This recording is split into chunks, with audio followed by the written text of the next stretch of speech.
Bubuo ang ombudsman ng Special Task Force na tututok sa flood control projects sa Kabisayaan. Matapos ngang lumobo sa mahigit 180 ang bilang ng nasawi doon bunsod ng nagdaang bagyo.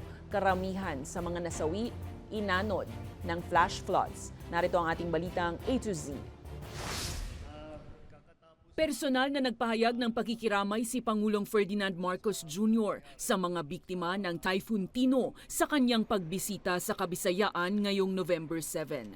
We are very, very sorry. Siyempre lahat kami nalulungkot dahil napakataas ng ating casualty figures. Sa bagong ulat ng Office of Civil Defense, pumalo na sa 188 ang bilang ng nasawi. Pinakamarami pa rin ang mula sa Cebu na nasa 139 na. Pinangangambahan namang tumaas pa ang bilang dahil mahigit 100 pa ang nai-report na nawawala. Isa sa pangunahing dahilan ng mataas na casualty ay ang malawakang flash floods. Yung mga linagay dati na mga dike, mga protection ay hindi talaga kaya. Yung bigat, yung dami ng tubig na bumagsak. Yung mga engineer namin ng public works ay papupuntahin na namin doon para inspeksyonin na nila lahat. Kaya naman kasabay ng pakikiramay, ipinangako ng ombudsman ang isang special task force na tututok sa flood control projects sa mga lugar na matinding nasalanta ng bagyo.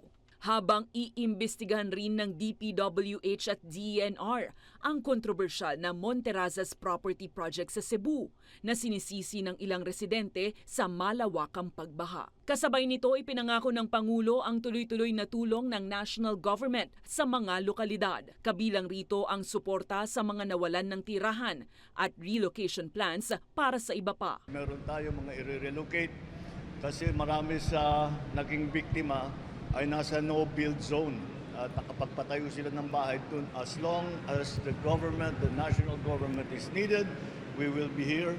We are not leaving hanggat maayos na ang inyong mga buhay. We have enough QRF for now, no, to sustain the operations in Central Visayas.